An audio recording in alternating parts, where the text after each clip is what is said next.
मैं doctor Indresh Dixit. Constipation, जिसे हम सामान्य भाषा में कब्ज भी कहते हैं, एक कॉमन मेडिकल फील्ड में कॉमनली यूज होने वाला चर्चा का विषय। गैस्ट्रोएंटेरोलॉजिस्ट के पास यूज आने वाले मरीजों में एक बड़ी संख्या कब्ज की, और हम कहें तो एक डाटा ये कहता है कि करीब करीब आधी पॉपुलेशन इंडिया की कब्ज से पीड़ित है। एक परेशानी जो मैं हमेशा फील करता हूँ सामान्य पेशेंट्स के बीच में, सामान्य पब्लिक के बीच में, मित्रों के बीच में, कभी कभी प्रैक्टिशनर्स के बीच में, कि मुझे कब्ज है या मैं कब्ज से पीड़ित हूँ, मैं कॉन्स्टिपेशन से पीड़ित हूँ। उस शब्द का अर्थ क्या है, मैं आज इसी शब्द की चर्चा करने के लिए ये आपके सामने आया हूँ। कब्ज शब्द या कॉन्स्टिपेशन शब्द से पहले हम जाने कि नॉर्मल स्टूल यानी नॉर्मल फ्रेश होने की टेंडेंसी क्या है।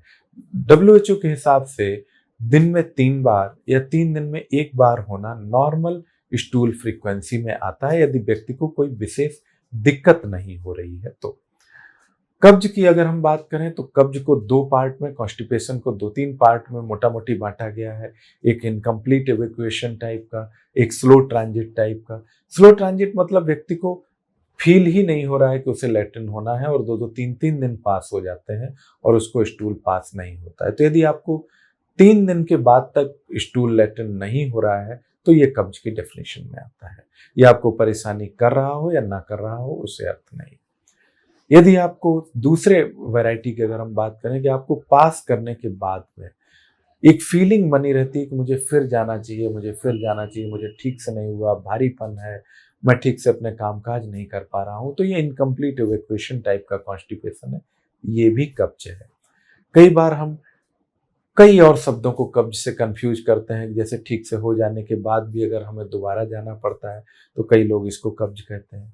कई लोग पेट के हल्के फुल्के लैट्रिन होने के दर्द, बाद के दर्द को भी कब्ज कहते हैं।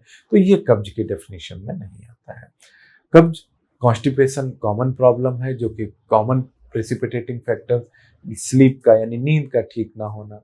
कभी कभी हमको कहना चाहिए कि ठीक से फूड हैबिट्स ना होना, खाना कम खाने की वजह से, खाने का टाइमिंग ठीक ना होने की वजह से, खाने में मैदे की मात्रा बहुत अधिक होने से, मैदे से बने हुए आइटम जैसे कि मोमोज, चाउमीन, समोसा, इस तरीके की चीज़ें, मैदे की पूड़ी वगैरह लेने से, एक निश्चित समय पर लैट्रिन ना करने जाने से, और बहुत ज़्यादा डिहाइड्रेटेड पानी की कमी होने से, बहुत सीडेंट्री लाइफ स्टाइल, बहुत समय बैठे रहकर काम, जैसे कंप्यूटर, लैपटॉप्स, इन पे काम करने से भी कब्ज की समस्या आपको पीड़ित करती है। मैं doctor Indresh Dixit, consultant gastroenterologist, Avashyakta gastro और गायनिक केयर। मैं कब्ज संबंधी आपकी समस्याओं के लिए आवश्यकता गैस्ट्रो गायनिक केयर पर उपलब्ध हूँ। आप अपनी इन समस्याओं को आकर मेरे से सुझाव ले सकते हैं, परामर्श कर सकते हैं और अपनी इन समस्याओं से निदान पा सकते हैं। Thank you.